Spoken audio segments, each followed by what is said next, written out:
तो आज हम अपनी नए सेशन में बात करेंगे कर्नाटिक वॉर्स के बारे में।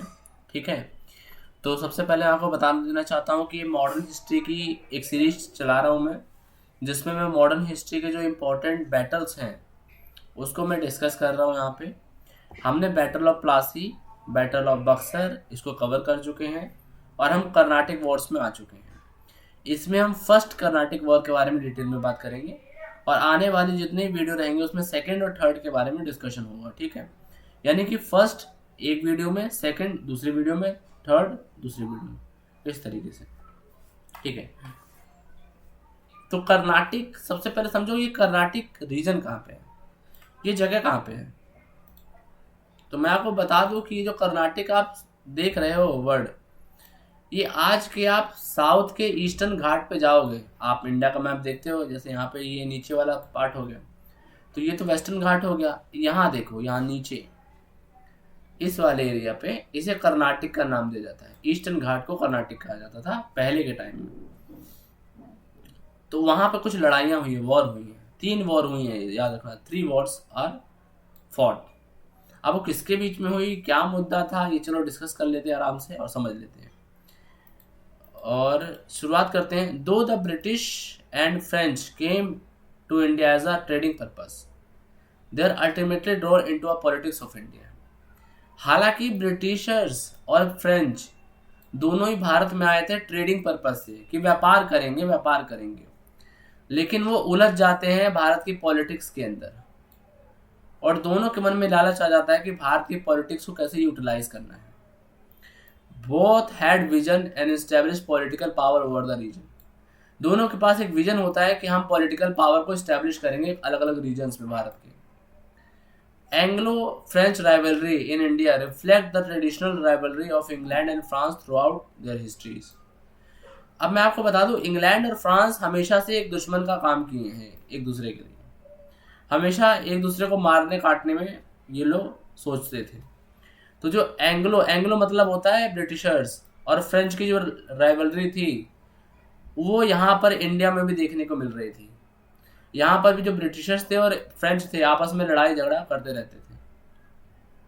Specifically in India, rivalry in the form of 3 Carnatic Wars decided once for all the English and not French were more suitable one to establish the rule of India।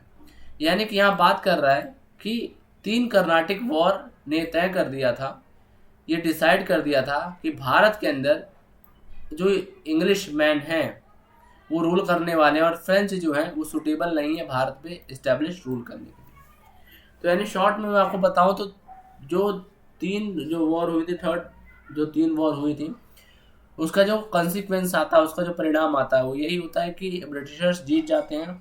ठीक है, ultimately at the end जाकर, और French को एक छोटा मोटा कोना मिल जाता है उसको अपना रूल करने के लिए। जो फर्स्ट कर्नाटिक वॉर है जो कि 1740 से लेकर 48 में लड़ी गई, उसका बैकग्राउंड जान लेते हैं।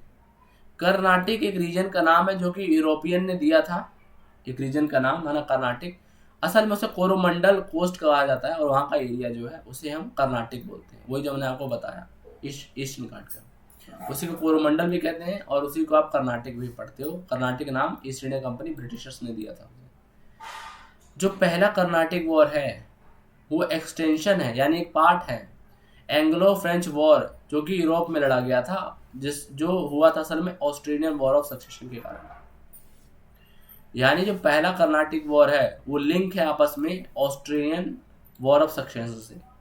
अब यहाँ मैं आपको इस स्लाइड में यही बताऊंगा कि ऑस्ट्रेलियन वॉर ऑफ सक्सेशन क्या है, थोड़ा वेट कीजिए एक लाइन का। पहले समझते हैं कि जो फर्स्ट कर्नाटिक वॉर है इसको याद किया जाता है, एक बैटल हुई थी, बैटल ऑफ सेंट थॉम मद्रास में। ये लड़ाई लड़ी गई थी फ्रेंच फोर्सेस और अनवरुद्दीन जो कि नवाब था कर्नाटिक का, यानी कि फ्रेंच आर्मी लड़ रही थी और जो कर्नाटिक का नवाब था अनवरुद्दीन उसके बीच में लड़ी गई थी। फिर बाद में यही जो अनवरुद्दीन है वो इंग्लिश फोर्सेस को भी बुला लेता है, ठीक है, लड़ाई मतलब साथ देने के लिए, हेल्प के लिए बेसिकली। तो ये तो पूरा राटी गई बैटल का नाम याद रखना, बैटल ऑफ सेंट थॉम। ठीक है, किसके बीच लड़ी गई थी, तो फ्रेंच फोर्सेस और अनवरुद्दीन के बीच में।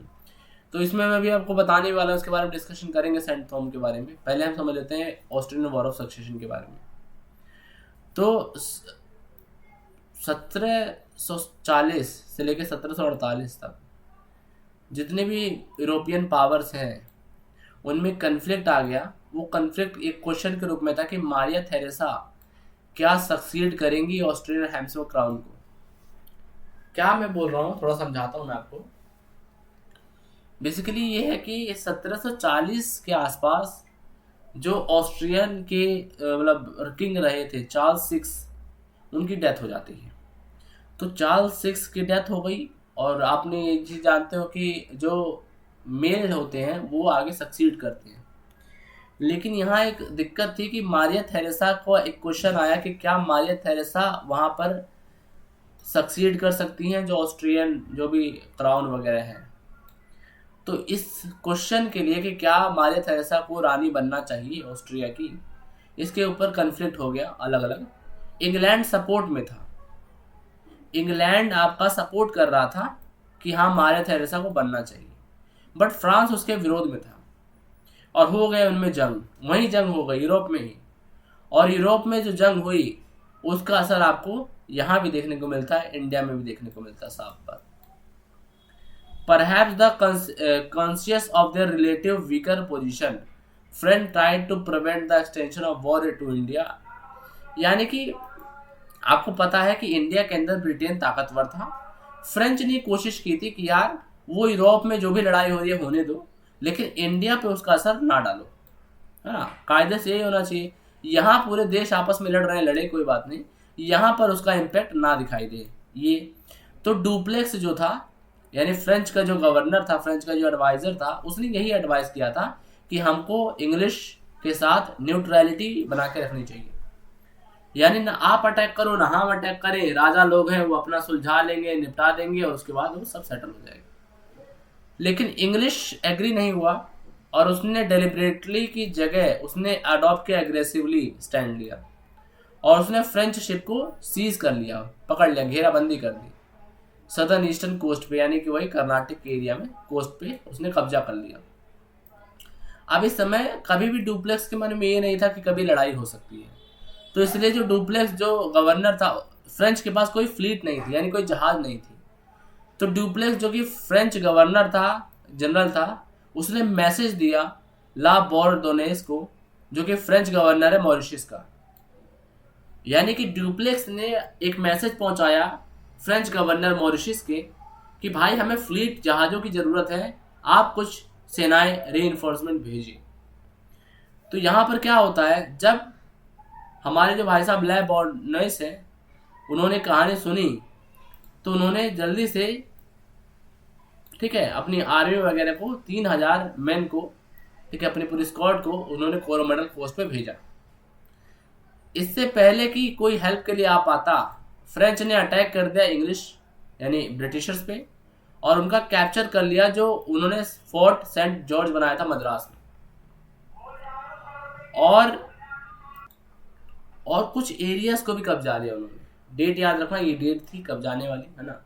और यहीं से फर्स्ट कर्नाटिक वॉर बिगन हो गई, शुरुआत हो गई यहीं से, है ना। हर तरफ से लड़ाइयाँ हो गई, शुरू हो गई। The English seek protection from Nawab of Carnatic. अब जब इंग्लिश हारे, खिसिया गए, है ना, तो जब इंग्लिश हारे तो वो गए सीधे नवाब ऑफ कर्नाटिक के पास, ठीक, खाम का इसको बेचारे को लपेट दिया, नवाब अनरुद्दीन के पास गए और कहा कि हमें प्रोटेक्ट करो। तो जब नवाब ऑफ कर्नाटिक अनरुद्दीन ने ये चीज़ देखा कि मेरे किंगडम के अंदर बहुत सारी हॉस्टिलिटीज़ हो रही हैं जो मुझे नहीं पता है क्या चीज़ चल रहा है, तो इससे वो डिसअप्रूव करता है। और जब इंग्लिश अपील करता है कि उन्हें प्रोटेक्ट करने की, तो नवाब फ्रेंच से कहता है कि तुम मद्रास छोड़ के भाग जाओ। लेकिन फ्रांस इस मूड में बिल्कुल नहीं था।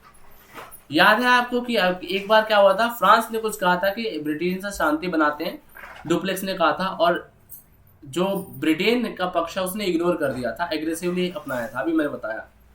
अब फ्रेंच इस बार मूड में है, उन्होंने सारे जो एडवाइस उन्हें नेगलेक्ट कर दिया और अब वो ईस्ट इंडिया कंपनी के ऊपर टूट पड़ना चाहते थे। तो यहाँ से एक बैटल होती है, बहुत इंपॉर्टेंट है, यूपीएससी तक पूछता है इस चीज को, एसएससी में भी आता है सवाल, तो ध्यान से सुनिए। बैटल ऑफ सेंट थॉमस थोम्स भी कहते हैं, बैटल ऑफ एदियार भी कहा जाता है इसे। बेसिकली एदियार एक रिवर का नाम है, याद रखना, जो कि मैलापोर में है, जो कि सेंट थॉम 1946 में ये बैटल लड़ी गई थी। जो नवाब है उसने आर्मी भेजा फाइट करने के लिए फ्रेंच के अगेंस्ट। तो जो लार्ज आर्मी थी महफूज खान के अंडर में गई थी, करीब 10,000 की सेना थी। लेकिन फ्रांस की जो सेना थी बहुत छोटी थी, करीब 230, जी हाँ बिल्कुल सही समझ रहे हो, 230 यूरोपियन थे और 700 करीब सोल्जर इंडियन थे। कैप्टन पैराडाइज लीड कर रहे थे इस पूरे को, यानी हर सेना को कोई एक लीड करने वाला होता है, तो यहाँ पे कैप्टन पैराडाइज लीड कर रहे थे। 230 जो यूरोपियन थे और 700 जो इंडियन सोल्जर थे। आप इनको टोटल भी करोगे तो ये 930, 1000 भी नहीं बन रहे हैं। 1000 भी नहीं होने के बावजूद भी 10,000 का सफाया कैसे किया जाता है आप सेंट थॉम्स बैटल में देख सकते हो। रिवर एदियार के आसपास लड़ा गया था, इसलिए इसको बैटल ऑफ एदियार भी कहा जाता है।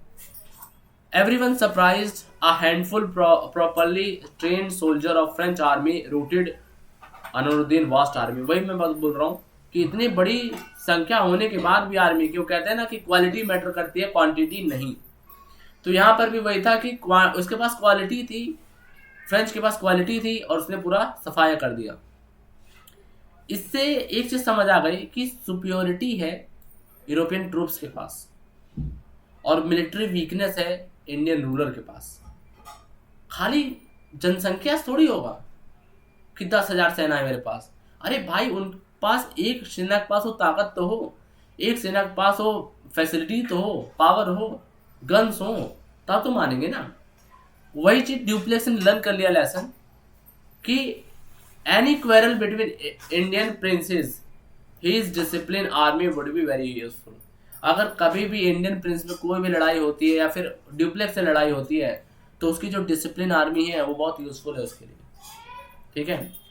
उसके बाद यहाँ पर आपको देखने को मिलता है कि एक treaty of Aix la Chapelle sign होती है 1748 में और इस बैटल का एंड करती है, ठीक है। Treaty of Aix la Chapelle. बात करते हैं इस ट्रीटी में क्या था। बेसिकली बात यह था कि फ्रेंच अपना कंटिन्यू सीज किए हुआ था मद्रास वगैरह को, है ना। लेकिन जब वॉर ऑफ सक्सेशन जो ऑस्ट्रिया में चल रहा था उसका एंड हुआ।